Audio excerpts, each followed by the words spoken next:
Hello friends, welcome back to your favorite channel where we break down complex global economic issues into simple language.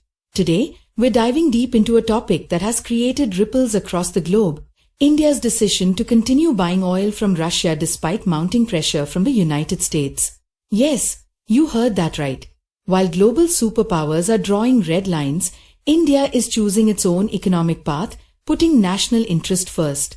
But why is this decision so important? And what are the global implications of it? Let's explore in detail. First, let's understand the bigger picture. India is the third largest consumer of crude oil in the world. Over 85% of our oil needs are met through imports.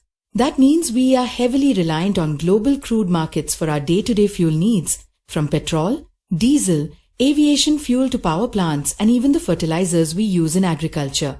Now, with such massive demand, affordability and supply security become key factors. If global oil prices rise even by a few dollars per barrel, it directly impacts inflation, fuel prices, transportation costs, and ultimately, the cost of living for every Indian citizen. So in this context, any opportunity to buy oil at a discount without violating international laws is not just a commercial decision, it's a strategic necessity. Now let's look at Russia. Before 2022, Russia was not among India's top oil suppliers. West Asia, countries like Saudi Arabia, Iraq, and UAE were the dominant players.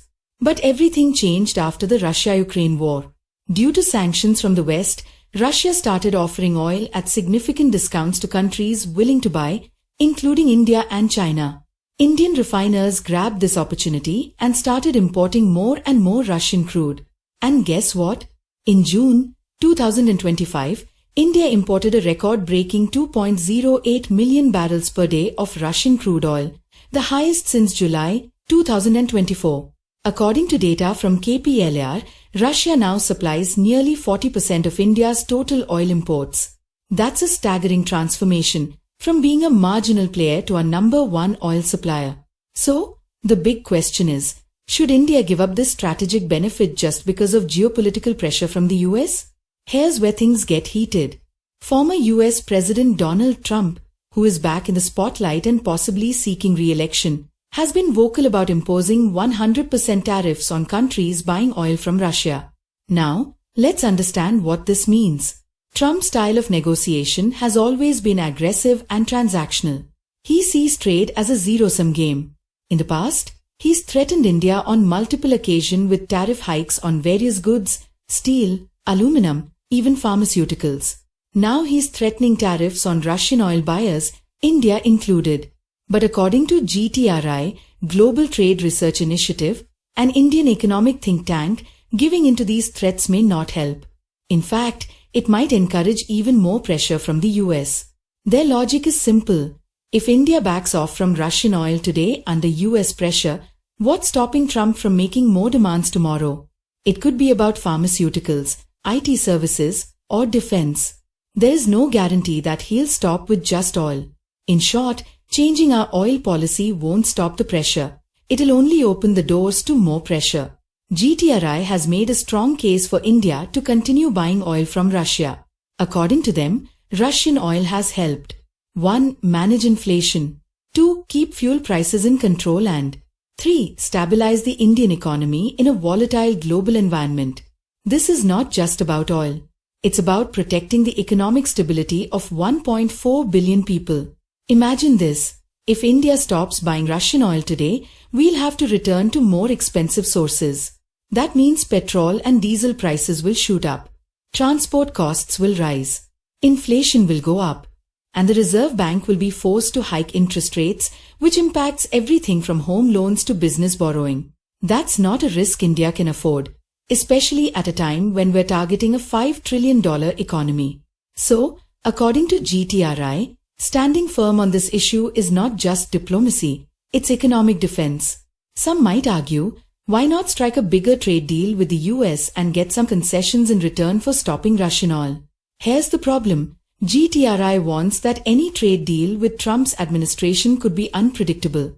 The US has previously made deals and then changed the terms or added new demands. So, Relying on a trade deal with the US is like building a house on shifting sands. You never know when the rules will change. This entire episode brings us to a larger theme: strategic autonomy. India has always followed a policy of non-alignment, focusing on what's best for the country without taking sides blindly. In the global geopolitical chessboard, India is emerging as a major player, not a follower. Whether it's trade, defense, or energy, we are making decisions based on our national interest, not external pressure. Continuing to buy Russian oil is one such decision, based on economics, strategy, and common sense. Of course, the global reactions will keep coming. Western media will criticize. Diplomatic messages will be passed. But India will continue to explain, through actions and words, that buying Russian oil does not mean endorsing any conflict. It's about energy security. Moving forward, we may even see more currency deals, like paying in rupees or using non-dollar payment systems, which can further protect India from future sanctions or financial restrictions. And let's not forget, Europe itself was buying Russian oil and gas until very recently. Some even indirectly still do, via other channels. So, should India be punished for doing what is best for its people? In conclusion, India's decision to continue buying Russian crude oil despite US pressure is a bold, strategic, and necessary move. It shows that in today's world, economic decisions cannot be dictated by superpower politics, especially when it affects the livelihood of 1.4 billion people. We hope our policymakers stay strong and continue walking the path of strategic autonomy. What do you think? Do you support this decision? Comment below and let's discuss. Don't forget to like, share, and subscribe for more such deep dives into India's economy, trade policies, and global strategy.